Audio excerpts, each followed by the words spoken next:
harmlessness of the Buddha. Thus this perpetual harmlessness is indeed a special attribute of the Buddha. Furthermore, the Arhats are indeed said to possess the powers in question, but nowhere do they qualify them as special attributes.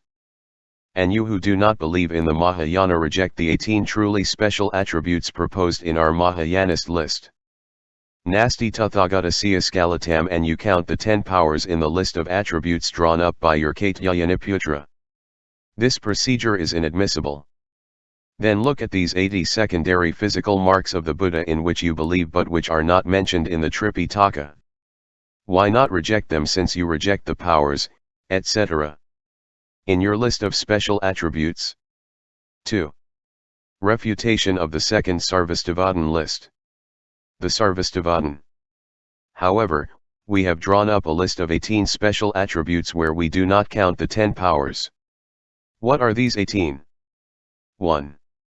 The Buddha knows the true nature of dharmas. Thus he is omniscient.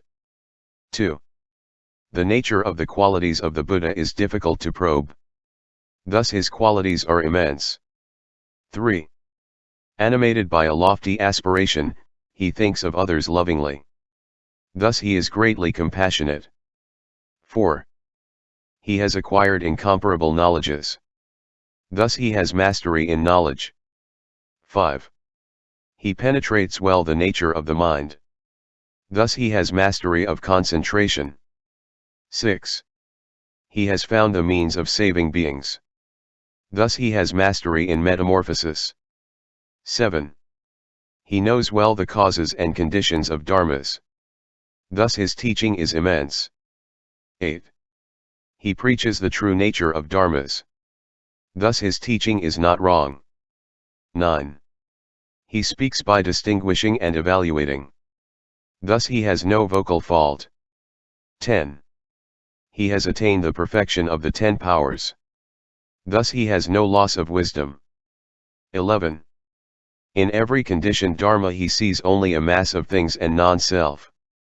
Thus his actions are always generous. 13. Knowing the favorable occasion and the unfavorable occasion, he has established the threefold vehicle, for he always sees beings. 14. He is always mindful. Thus he has no lapses. 14. For innumerable incalculable periods he has deepened the good minds. Thus he is free of traces of the disturbing emotions. 15. He has attained perfectly pure knowledge. Thus there is nobody who can legitimately find any faults in him. 16. From lifetime to lifetime, he has venerated honorable individuals. Thus the top of his head is invisible. 17. He cultivates the mind of great loving kindness and great compassion.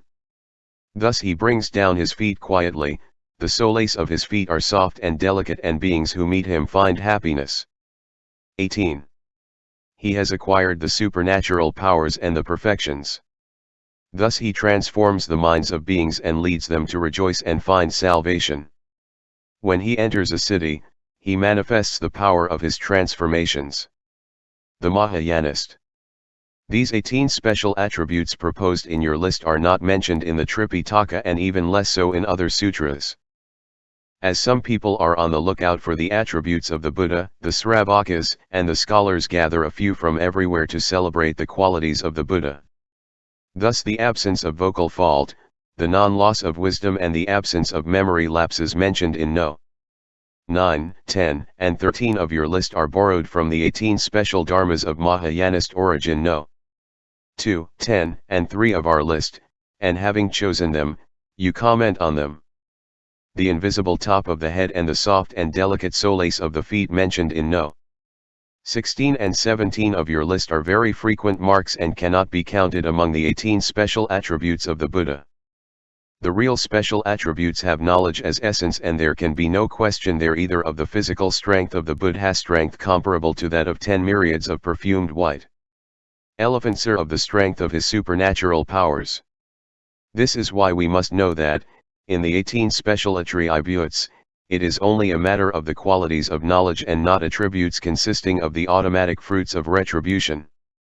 Third section, classification and distribution of the 18 special attributes of the Buddha recorded in the Mahayanist list. 1. According to the Apai Tenfen Pai, the 18 special attributes of the Mahayana list are included in the 5 aggregates. A. The absence of physical fault and of vocal fault, the physical action accompanying knowledge and the vocal action accompanying knowledge are included in the aggregate of form. B. The absence of the concept of variety is included in the aggregate of concept. C. The absence of non-concentrated mind is included in the aggregate of consciousness. D. The other attributes are included in the aggregate of volition. 2. All the attributes are in the 4th dhyana, for it is in the 4th dhyana that the Buddha attained enlightenment and attained nirvana. 3. Some say that the 4 material special attributes are included in the desire realm and the form realm, and that the other attributes are included in the 9 levels Rupadadu. 4 dhyanas, 4 samapatis. 4. All the attributes are good and are pure dharmas. 5. The 4 material dharmas are the result of 2 conditions: the causal condition and the governing condition. The other attributes are the result of 4 conditions by adding to the previous to the immediately preceding condition and the object condition. 6. 4 attributes are without object. The other 4 have an object. 7. 4 attributes are accompaniments to mind but are non-associated with mind. 13 attributes are associated with mind and accompany mind. 1 attribute is non-associated with mind and does not accompany mind. All of this is explained in the Abhidharma-vibhanga. To understand this is to penetrate into the perfection of wisdom and the true nature of dharmas. All these dharmas have a single nature, namely, the absence of nature. In the mind of the Buddha, they have one characteristic, namely, pacification. End chapter 41.